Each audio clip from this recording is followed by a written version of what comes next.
The NFL's regular season has concluded, and while the season in a lot of ways is just getting started, unfortunately more than half of the league season is over and it is on to 2025. Some teams like the Ravens, Eagles, and Lions were expected to go to the playoffs this year, and I don't think anybody would doubt any of these teams going to the Super Bowl. But not every team is the Ravens, Eagles, or Lions, and not every player plays to the level of guys like Lamar Jackson, Saquon Barkley, or the league leader in total touchdowns, Lions running back Jahmyr Gibbs. And no matter who the player or team is, everyone has expectations entering each and every NFL season, and the 2024 season was no different, and not everyone is going to live up to those once said lofty expectations. And in today's video, we are going to break down 4 players who disappointed this year. This isn't a ranking of players per se, but more of a collection of players who did not live up to the expectations they had just 4 months ago. And there is a lot to break down in today's video, and with that preface out of the way, let's begin.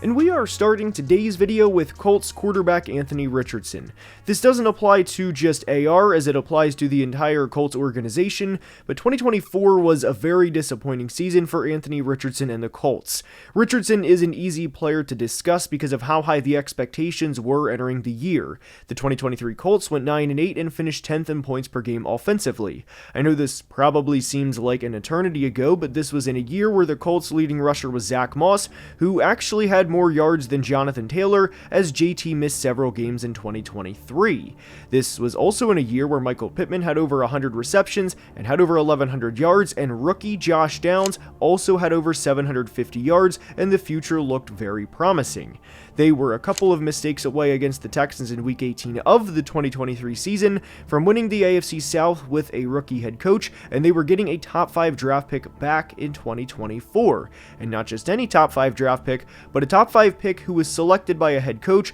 who had previously worked with an athletic quarterback and a guy who played a major role in having Jalen Hurts go from a player who threw just 16 touchdowns and 9 interceptions in his second year to a guy who eventually had 35 total touchdowns in his third year and would go on to be a second-team All-Pro and finish second in the MVP race, only behind Patrick Mahomes. That player, of course, was Jalen Hurts. But 2024 was extremely disappointing for Anthony Richardson, due in some part to himself and due in some part to the organization. The Colts went from finishing 10th in points per game in 2023 to 17th in 2024, and despite the limited sample size in 2023, Richardson completed nearly 60% of his passes and looked like a player who could be the guy in 2024. But 2024 was brutal. He only played in 11 games and was in contention for the record for the lowest completion percentage ever for a player over a certain amount of throws. Obviously, if you have a receiver throw a trick play and he goes 0 of 1 in the season,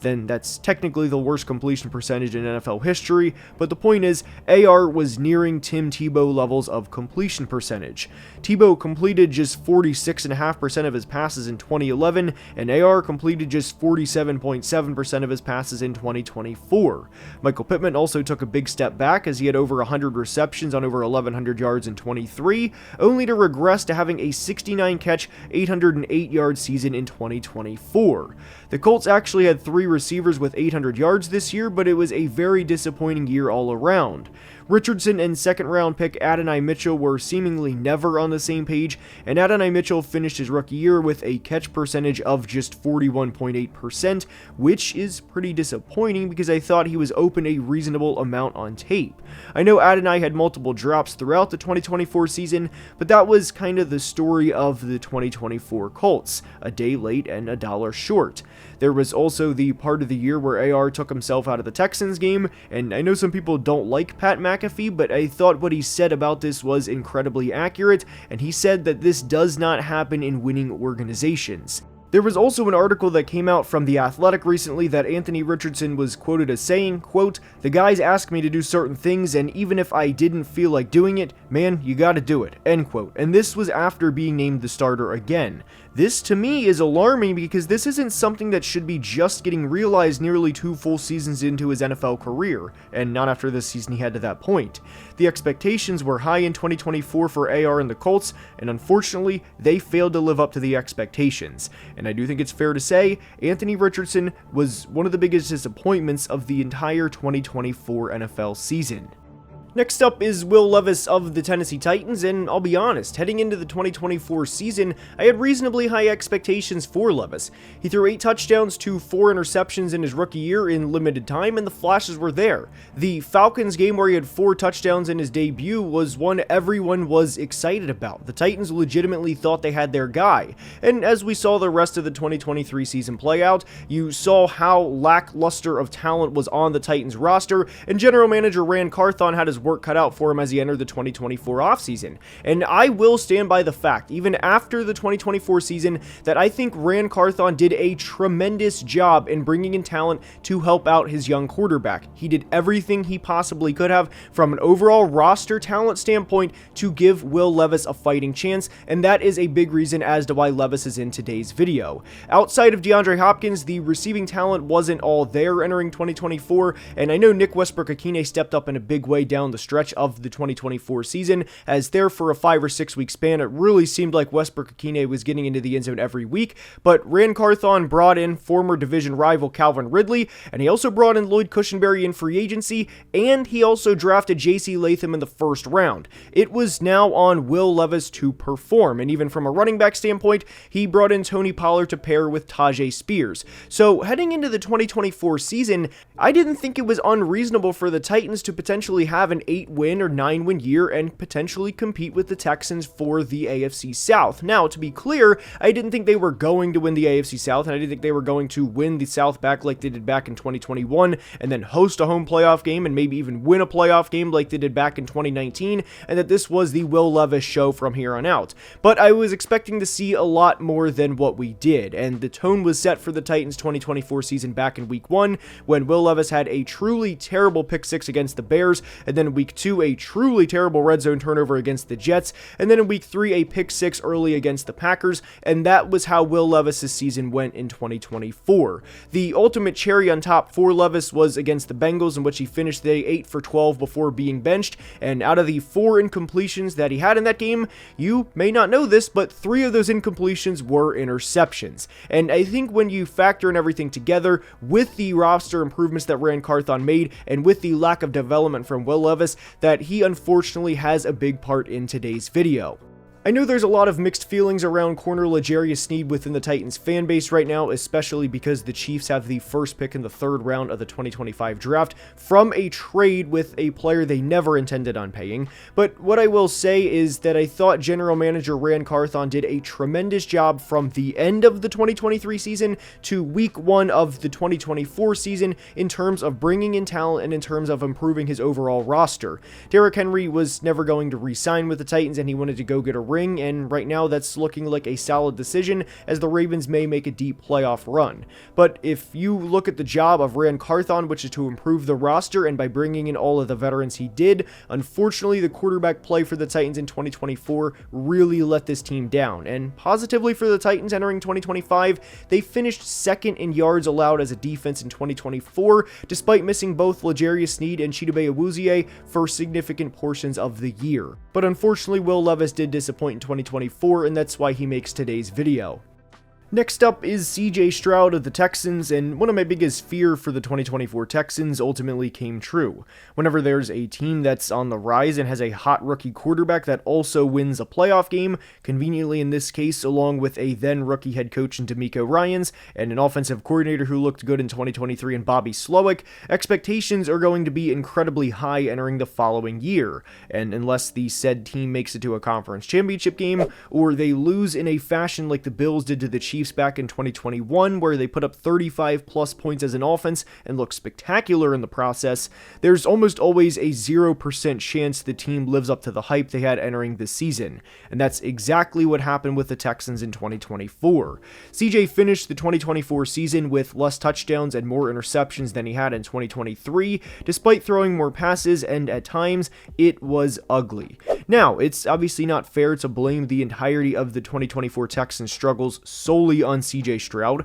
because the play calling also took a big step back too. Obviously, as fans, we can see when players start to lose it physically and become a shell of a player they once were, whether it's a quarterback's arm strength deteriorating or a running back's agility not being what it once was, but play callers go through ups and downs too, and like players, they have peaks and valleys of their careers. There were several games in 2024 where the Texans had 0 second half offensive touchdowns, and there were also plenty of times where they would call draw plays only to gain 2 yards and to set themselves up for a 2nd and long, or even better, 3rd and long. There was also a lot of failed screen plays and poor offensive line play too. CJ Stroud was sacked 52 times in 2024 compared to just 38 times in 2023, and that doesn't accidentally happen by only throwing the ball 33 more times. It was a long year for everyone in the Texans, and especially for Stroud. His yards per attempt were over a yard shorter from 23 to 24, and his average passing yards per game dropped by over 50 yards as he failed to throw for 4,000 in 2024. Now, it is worth noting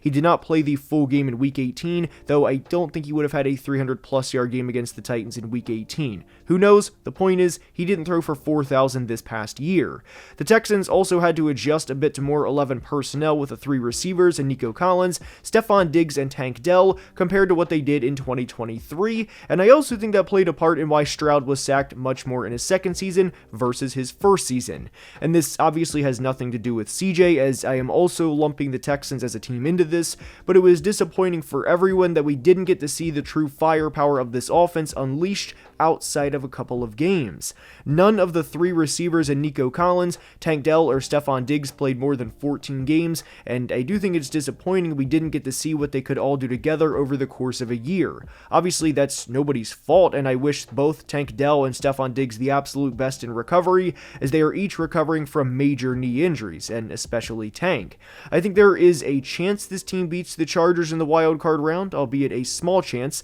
but the good news for the Texans is they will enter the 2025 season with more reasonable expectations than what they had entering the 2024 season, and we will certainly discuss the Texans a lot more coming up, but one of the biggest lessons to learn from the 2024 season is it's a lot easier to go from bad to good as an NFL team than it is to go from good to great or to elite, and I think the Texans over the past 2 years are a perfect example of that. But it was a very long 2024 season for CJ Stroud and the Texans organization.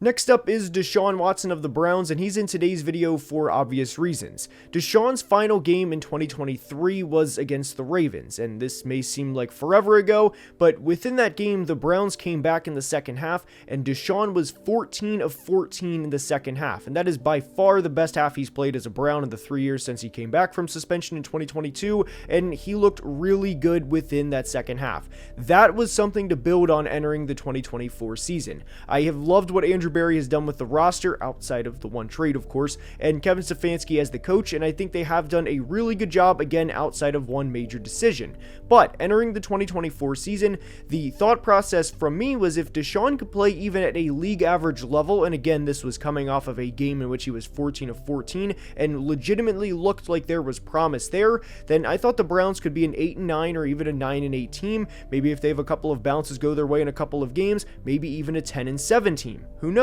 I didn't think the wild card for them this year was out of the equation. But Deshaun Watson played at a really bad level in 2024, and I'll be honest, I am most disappointed for the Browns players, of course, and Browns fans, because they deserve better than this, and Deshaun was not at a playable level in 2024, and the Browns had 3 games in the entire 2024 season where they had 20 or more points. They were when Jameis Winston started, and outside of those 3 games, they averaged just 12.4 points per game in the other 14. It was truly anemic to watch at times, and it was due in large part to Deshaun Watson. Out of the Browns quarterbacks that have taken snaps over the past 20 years, you guys have seen the jerseys with all the names on there, whether it was Jake Delhomme, whether it was Baker Mayfield, before, Baker became good and eventually threw for 40 touchdowns for the Bucs this past year, whether it was Nick Mullins, Cody Kessler, you get the point. Deshaun had the worst QBR in Browns history when he played in 2024, to give you an idea. Every Sunday he took the field,